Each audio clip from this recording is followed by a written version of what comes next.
Stage 4 మోకాళ్ల అరుగుదలకి నొప్పి లేకుండా కీళ్ల మార్పిడి ఆపరేషన్ చేయబడును. Doctor Ramesh Gajula, endoscopic spine ortho surgeon and pain physician, Panacea spine pain ortho and sleep centre, Uppal, Hyderabad. ఎన్నికల హామీలో భాగంగా ఇప్పటికీ ఏవి అమలు కాలేదని చెప్పి అన్ని వర్గాల్లో ఆందోళన చెందుతున్న నేపథ్యంలో బాకీ ఉన్నటువంటి కాంగ్రెస్ పార్టీ అన్ని వర్గాలకు కూడా బాకీలను వెంటనే చెల్లించాలని చెప్పి బాకీ కార్డు విడుదల చేశారు. అందులో భాగంగానే ఆటో కార్మికులు కూడా తమకు 24,000 చెప్పి ఇవ్వలేము లేదని చెప్పి అంటున్నారు. నెలకు 12,000 రూపాయలు తమకు ఇస్తానన్నటువంటి బాకీలను వెంటనే చెల్లించాలని చెప్పి డిమాండ్ చేస్తున్నారు. అలాగే ఫ్రీ బస్సు పెట్టడం వల్ల కూడా తమ జీవితాలు కూడా అగమ్య గోచర వాతావరణంలోకి వెళ్లిపోయాయంటూ ఒక ఆందోళనపరమైనటువంటి వాతావరణం అయితే కనిపిస్తుంది. ప్రస్తుతానికి కాజీపేట రైల్వే స్టేషన్ దగ్గర ఉన్నటువంటి ఆటో కార్మికులు కూడా ప్రభుత్వం గతంలో ఇచ్చినటువంటి హామీని అమలు చేయాలన్నటువంటి డిమాండ్ వెలుబుస్తున్నటువంటి నేపథ్యంలో ప్రస్తుతానికి ఇక్కడ ఆటో కార్డు వీళ్ళు కూడా బాకీ కార్డును కూడా ఇక్కడ విడుదల చేసినటువంటి పరిస్థితి.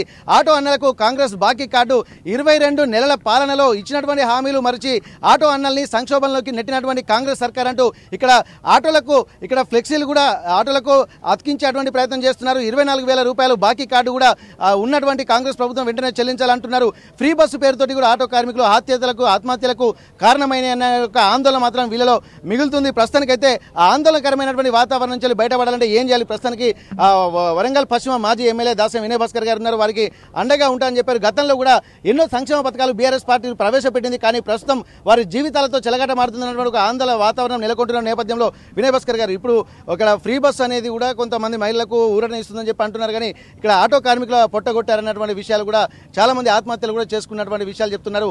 తెచ్చినటువంటి ఆటో అంటే కొన్నటువంటి డబ్బులు కూడా చెల్లించలేని పరిస్థితి. దీనిపై మీరు ఎట్లా చేస్తున్నారు? ఈఎంఐలు కూడా గత 2 సంవత్సరాల క్రితము ఎన్నికలు నిర్వహించినప్పుడు ఈ రాష్ట్రంలో ఎన్నికలు జరిగినప్పుడు కాంగ్రెస్ పార్టీ తన మేనిఫెస్టోలనే కాకుండా బహిరంగంగా మరి ప్రతి ఇంటికి వెళ్ళి అన్ని వర్గాల ప్రజలకు అనేక హామీలు ఇవ్వడం జరిగింది. 6 గ్యారంటీలు, 420 హామీలు. ఖచ్చితంగా ఈ గ్యారంటీ కార్డు పెట్టుకోండి. మీకు 100 రోజుల్లోపే మరి ఎవరైనా ఆడపిల్లల పెళ్లిళ్ళు అయితే కళ్యాణ లక్ష్మితో పాటు తులం బంగారం అన్నారు. కాలేజ్ స్టూడెంట్స్కు స్కూటీలు అన్నారు. వితంతు పెన్షన్లు డబల్ చేస్తామన్నారు. వికలాంగుల పెన్షన్లు 6,000 అన్నారు. ఈ తీరుగా మరి అనేక వర్గాలకు అనేక హామీలు ఇచ్చి ఈరోజు మరి మోసం చేసినటువంటి కాంగ్రెస్ ప్రభుత్వాన్ని మరి అడుగున అన్ని వర్గాల ప్రజలు చైతన్యమై ఈరోజు ఆ కాంగ్రెస్ నాయకులను ప్రభుత్వాన్ని ప్రశ్నిస్తారు. ఒక బాధ్యత ఉన్నటువంటి ప్రతిపక్ష పార్టీగా మరి మా ఆటో కార్మిక సోదరులు మరి ఆత్మహత్యలకు నెట్టేయబడ్డటువంటి ఆటో కార్మికులకు ధైర్యం ఇస్తూ మరి వాళ్ళకు రావాల్సినటువంటి ప్రభుత్వం హామీ ఇచ్చినటువంటి అంటే 2 సంవత్సరాల నుంచి సంవత్సరానికి 12,000 అంటే 2 సంవత్సరాలకు 24,000 అన్న మాకు 24,000 రావాలే. మరి మేము ధర్నా చేస్తున్నాం. ఈరోజు మా అడ్డ మీదికి రావాలే. మరి నగరం అంతా కూడా తిరుగుదామంటే మా ఆటో కార్మికుల సోదరుల విజ్ఞప్తి మేరకు కాజుపేటకు రావటం జరిగింది. ఇక్కడి నుంచి అన్ని ఆటోలలో కూడా మన అన్ని ఆటోల అడ్డాల మీద కూడా తిరిగి మరి బాకీ అంటే కాంగ్రెస్ పార్టీ బాకీ ఉన్నటువంటి ప్రతి కార్మికునికి 24,000 వచ్చే వరకు కూడా మేము ఖచ్చితంగా పోరాడతాం. ఎందుకంటే మాది త్యాగాల పునాది పైన స్థాపించినటువంటి పార్టీ ఇది.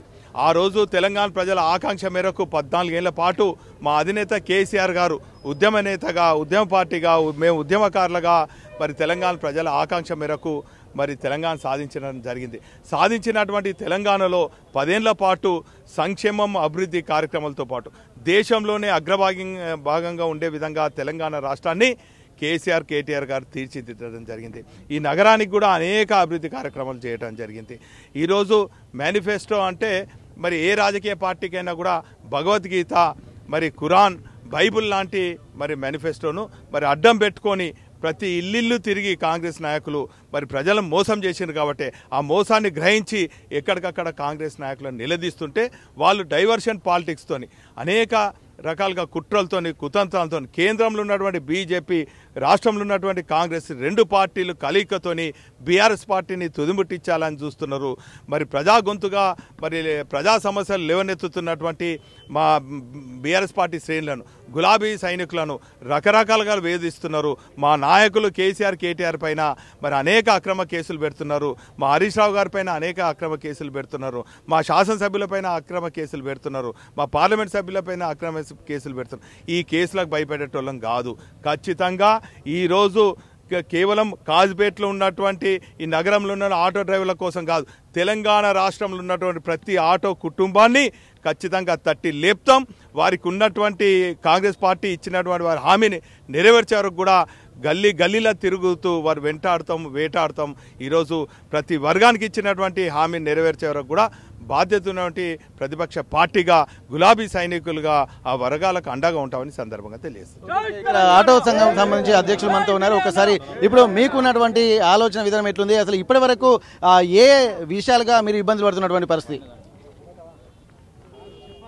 ఈరోజు ఆటో కార్మికుల పక్షాన నిలబడి వారి మద్దతు తెలపడం ఎందుకనంటే, ఈరోజు మిత్ర మీడియాలకు ఇక్కడికి వచ్చినటువంటి కార్మిక సోదరులందరికీ నమస్కారాలు తెలుపుకుంటూ, మరి ముఖ్యంగా ఇవాళ ఫ్రీ బస్సు పెట్టి అంటే వాళ్ళ మీద దురుద్దేశం కాదు, కానీ ఆ ఫ్రీ బస్సు కూడా ఎవరికి పెట్టాలంటే వృద్ధులకు, లేకపోతే స్టూడెంట్కు, లేకపోతే అంగవైకల్యం ఉన్నటువంటి వారికి మాత్రమే పెట్టాలే. కానీ అందరికీ పెట్టడం వలన ఉన్నత వర్గాలకే లబ్ధి పొందుతుంటే తప్ప కార్మికులు కష్టం చేసుకుని బ్రతికే వాళ్ళకు మాత్రం ఆ యొక్క పథకం ఎట్లా ఏ విధంగా కూడా ఉపయోగపడతలేదు. మరీ ముఖ్యంగా ఓలా, ఊబర్, ర్యాపిడ్ చేయడం వలన ఇవాళ ఆటో కార్మికులు చాలా దీనావస్థలో ఉన్నారు. పిల్లలకు స్కూల్ ఫీజులు కట్టలేక, ఇండ్ల అద్దెలు కట్టలేక, ఫైనాన్సులు కట్టలేక ఆత్మహత్యలకు కూడా పాల్పడ్డ వాళ్ళు కూడా ఉన్నారు. పాల్పడేటువంటి అవకాశం కూడా ఏర్పడుతున్నది. కనుక దయచేసి ఓలా, ఊబర్, ర్యాపిడ్ వాటిని రద్దు చేసి, మరీ ముఖ్యంగా ప్రభుత్వమే ఒక యాప్ చేసి పెరిగిన ధరలకు అనుగుణంగా ఒక యాప్ను తయారు చేసేది ఉంటే అందరూ బాగుపడతాము. మీ పేరు కూడా ఎప్పటికీ తలుచుకుంటామని చెప్తూ ఈ అవకాశం ఇచ్చిన మీ అందరికీ. ఇక్కడ తెలంగాణ రాష్ట్రంలో సబ్బండ వర్గాలు కూడా పార్టిసిపేట్ చేశాయి కాబట్టి అన్ని వర్గాలను ఉద్దేశించే సంక్షేమ పథకాలు కూడా గతంలో ప్రవేశపెట్టారు. కానీ ఇప్పుడు కార్పొరేట్ శక్తులు కూడా విచ్చలవిడిగా వెళ్తున్న నేపథ్యంలో ఓలా, ఊబర్ లాంటివి వచ్చి తమ జీవితాలను కూడా అంధకారంలోకి నెట్టాయని చెప్పి అంటున్నారు. కేవలం ప్రభుత్వం మాత్రం ఇనిషియేషన్ తీసుకొని ఇట్లా ఏదో ఓలా, ఊబర్ లాంటి ఒక యాప్ను కూడా తయారు చేసి కార్మికులకు, ఖర్చులకు అందులో తెలంగాణ ప్రాంతం వాళ్ళే ఉంటారు కాబట్టి ఈ సొమ్మంతా వేరే దగ్గరికి ట్రాన్స్ఫర్ అవుతుంది. కాబట్టి అలా కాకుండా రాష్ట్రంలో ఉన్నటువంటి ప్రజలకే ఈ సంపద చెల్లించాలంటే ఖచ్చితంగా ప్రభుత్వం ఇనిషియేషన్ తీసుకోవాల్సినటువంటి అవసరం ఉంటుంది. ఇక్కడ మహిళలకు ఫ్రీ బస్ అని పెట్టారు, కానీ అన్ని వర్గాలకు పెట్టేసరికి కూడా కొంత ఇబ్బందికర వాతావరణం ఉంటుంది. వికలాంగులకు, అలాగే మరికొందరికి ఆర్థిక పరిస్థితులు బాగాలేని వాళ్ళకే పెట్టాలి తప్ప ఇది పెట్టడం వల్ల కూడా ఆటోల జీవన విధానం మొత్తం నష్టపోతున్నామని చెప్పంటారు. ఈఎంఐలు కట్టలేక, ఇక్కడ పిల్లల స్కూల్ ఫీజులు కట్టలేక ఇబ్బంది పడుతున్న నేపథ్యంలో ఇక్కడ ఎట్లాంటి పరిస్థితులు అనేది కూడా కార్మికులు ప్రతి సందర్భంలో కూడా అనేక ఇబ్బందులు పడుతున్నటువంటి పరిస్థితి మనకు కనిపిస్తుంది. ఏదేమైనప్పటికీ కూడా ఇట్లాంటి జీవనోపాధిని దెబ్బతీసేటువంటి ప్రయత్నాలు కూడా ప్రభుత్వాలు ఒక ఆలోచించి నిర్ణయం తీసుకోవాల్సినటువంటి అవసరం ఉంటుంది. ఏం చేసినా తెలంగాణ ప్రజల కోసమే తెలంగాణ రాష్ట్రం ఏర్పడింది కాబట్టి తెలంగాణ ప్రజల అభ్యున్నతి కోసం ప్రతి నిర్ణయం ఉంటే బాగుంటుందని చెప్పి అంటున్నారు. కార్పొరేట్ శక్తులు దోచుకోవడం వల్ల కూడా ఇక్కడ ఉన్నటువంటి ఆర్థిక వనరులు కూడా దోచిపెట్టబడుతున్నటువంటి ఒక ఆవేదన మాత్రం ఇక్కడ ఉన్నటువంటి ఆటో కార్మికుల వ్యక్తం జరుగుతుంది.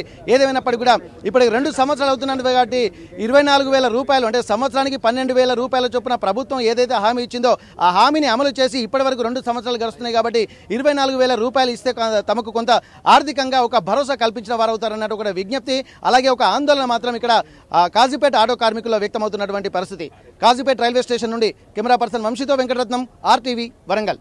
తెలుగులో ఫాస్టెస్ట్ న్యూస్ ఇప్పుడు కొత్త అవతారంలో 5 సెకండ్లోనే పూర్తి వార్తా సమాచారం మీ చేతిలో.